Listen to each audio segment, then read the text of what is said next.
ጥንካሬ ምንድነው?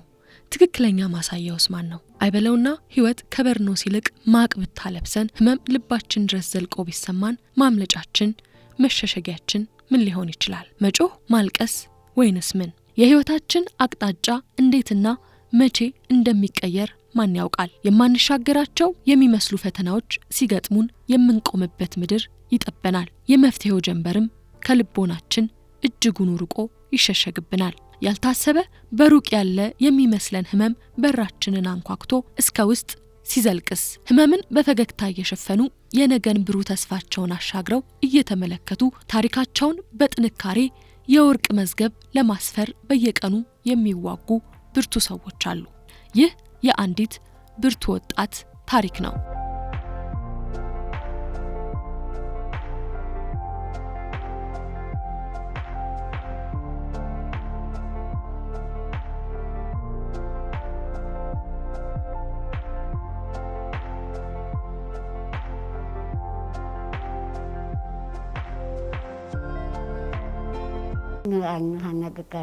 ኑራይኒ መሐመድ እባላለሁ።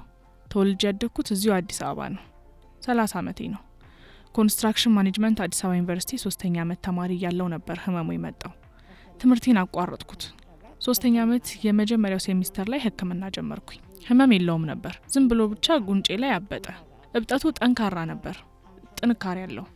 በጊዜው ካንሰር እንደያዘኝ ስለማላውቅ ዝም ብዬ ነጭ ሽንኩርት ምናምን አደርግበታለሁ እንዲጠፋልኝ። ጓደኞቼ ናቸው ከዚህ በፊት የሚያውቁት ነገር ስለነበር ብትታዩ ጥሩ ነው ያሉኝ። ብትታዩ ጥሩ ነው ያሉኝ።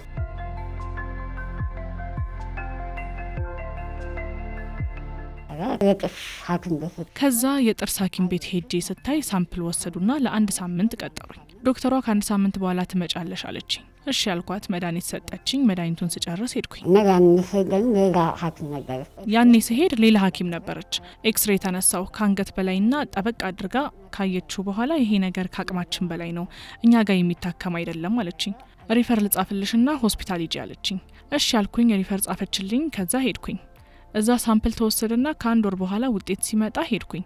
ብቻዬን ነበር ሄድኩት። ካንሰር ነው ለማለት ፈሩ። ብቻዬን ስለነበርኩ እንደ ካንሰር አይነት ምልክት ያሳያልና ሰርጀሪ መደረግ አለበት አሉኝ። ደነገጥኩ። እሺ ብዬ ወደ ቤቴ ተመለስኩ። ጓደኞቼ ይሄንን አያውቁም፣ አልተናገርኩም። ለምን እንዳላስደነግጣቸው እርግጠኛ ሆኜ ልናገር ብዬ ነበር። እነሱ እንደምከታተል ስለሚያውቁ ምን ላይ ደረሰች የሚለውን በራሳቸው ሐኪሙን ሲጠይቁ ካንሰር እንደሆነ አወቁ። ደነገጡ በጣም። ሐኪም ያጠፋና ነገር ሲጠይቁ ካንሰር ነው ደነገጡ በጣም። ድጋሚ ሄድን ሆስፒታል። ሰርጀሪ መሆን ያለበትን በደንብ ነገሩኝ። መንጋጋዬ መውጣት አለበት፣ አጥንቱ ላይ ስለሆነ እብጠቱ ያለው መውጣት አለበት። ስጋ መሸፈን ስላለበት ከሌላ ሰውነት ክፍል ስጋ ተነስቶ ይለጠፋል አሉኝ። ሁሉንም ነገሩኝ። ከዛ አዲስ አበባ ውስጥ የካንሰር ህክምና ያለበት ሁሉ ሄድኩኝ። የካንሰር ምልክት የሚያሳይ እንደሆነ ሳውቅ ግን መጀመሪያ የታከምኩበት ሆስፒታል ሄጄ ሰርጀሪውን አደረግኩኝ። ሰርጀሪው በጣም ከባድ ነበር። ደም መፍሰስ ነበር። በጣም ብዙ ደም ፈሶኛል። ሐኪሞቹ ራሱ ትሞታለች ብለው ሰግተው ነበር። እሱ አለፈ።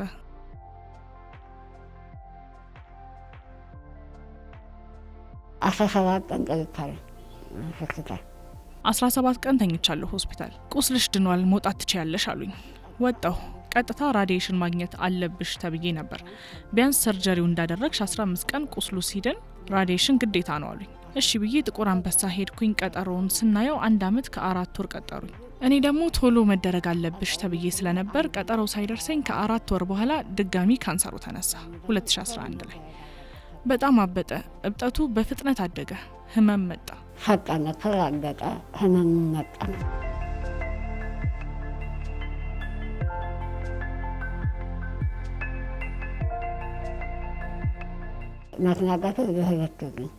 እናትና አባቴ በህይወት የሉም። እነሱ ትተውልኝ የሄዱት ውርስ ነበር። እሱን አከራይቼ ኪራዩን ተቀብዬ ህንድ ለራዲዬሽን ሄድኩኝ 2012 ላይ ማለት ነው። እዛ ምርመራ አደረግን።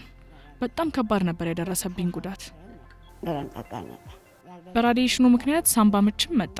ህክምናውን ቀላል አድርጌ ነበር ያሰብኩት። ታክሜ ሰርጀሪውን ተሰርቼ እመለሳለሁ ብዬ ነበር ወደ ትምህርቴ። ከዛ በኋላ መመለስ አልቻልኩም። 3ኛ ዓመት የመጀመሪያ ሴሚስተር ላይ ዊዝድሮ ሞልቼ ነው የወጣሁት።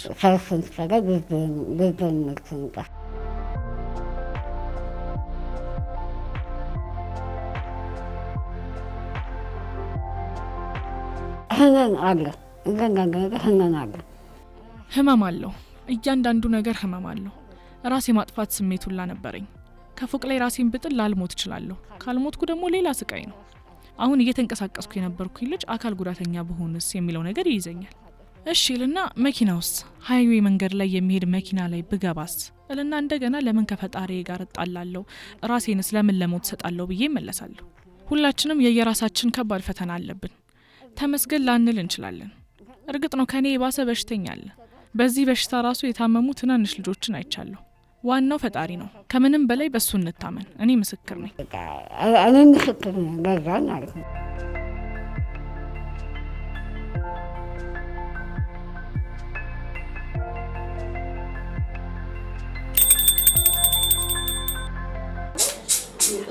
ራሷን ነው በራሷ የምታስተዳድረው።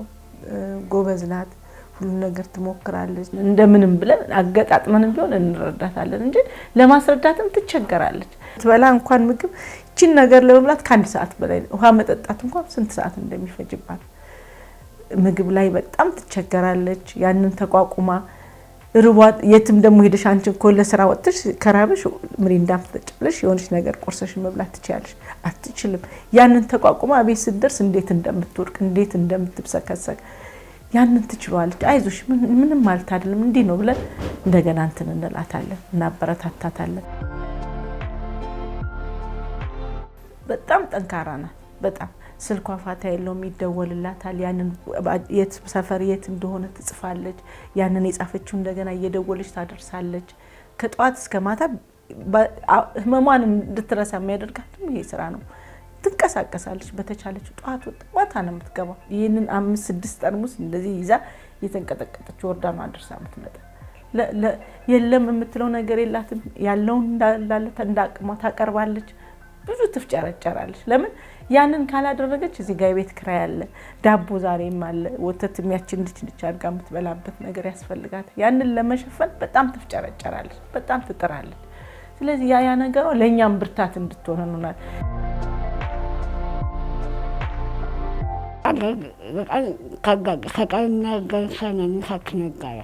አውቃለሁ በጣም ከባድ ነው።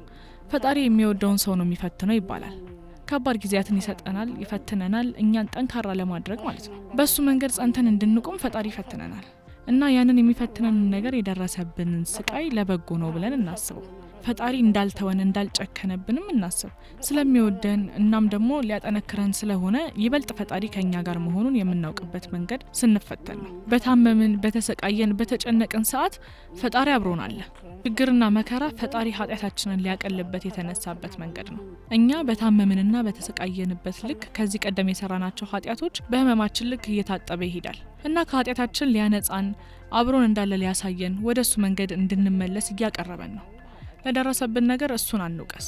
እዚህ የሆነ ታጥባ ምናምን ማደንዘዣ እንትን ይሏታል እና ያንን ቶሎ አይለቅ የነበረው ነገር እና ሐኪሞች በጣም ይገርማቸው ነበር። እንደዛ ሆነ ያንን ታጥባ እንደዛ ሰርተውላት ምን ብላ ማረፍ ሲገባት ተነስታ እንደገና ተጣጥባ መቆምና መንቀሳቀስ መተኛት እንኳን አትፈልግም። እና ያ ነገሩ እንኳን እኛን እዚህ ያለን ሐኪሞች እንኳን እዛ ያሉ ሰራተኞች በጣም ነበር የሚገርም። ብርታቷ፣ ጥንካሬዋ፣ ጀግና ናት፣ ጠንካራ ናት። በጣም ነው ማደንቃት ይሄን ጥንካሬዋ። እኔ ብዙ ነገር ተምሬባታለሁ። በጣም ብዙ ነገር የራሳችን ይኖረናል አይደል? አንድ ነገር ያንን እንድረሳና ይሄ ማልለካ ብዬ አልሐምዱሊላህ እንድል አድርጋኛለች።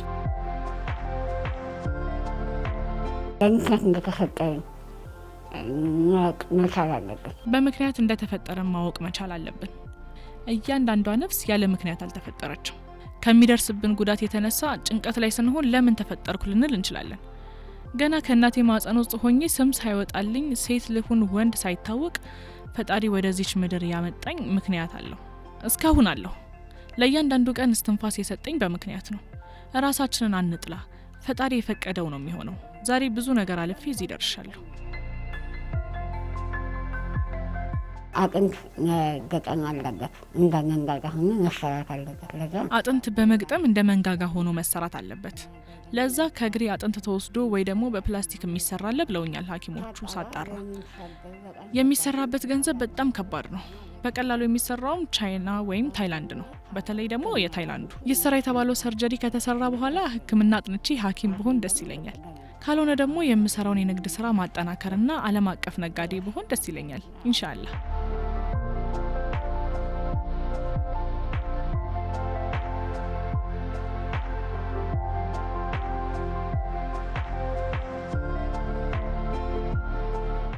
ህመሙ በየቀኑ እረፍት አልባ ቢያደርጋትም ህመሟ ጥንካሬዋን ሊቀንሰው በፍጹም አልቻለም። ለቁጭት ደግሞም ለሽንፈት እጅ አልሰጠችም። ራሷን እየደገፈች ህመሟን ችላ ነገ የተሻለ እንደሚሆን አስባ በተስፋ ወደፊት የምትገሰግስ ብርቱ ናት። ሐኪሞች ተስፋ ሰጥተዋታል። ይሄ ነገር ከተስተካከለ መሰራትና መስተካከል ትችያለሽ ብለዋታል። እሷም ካላህ ጋር ኢንሻአላህ ተስፋ አላት።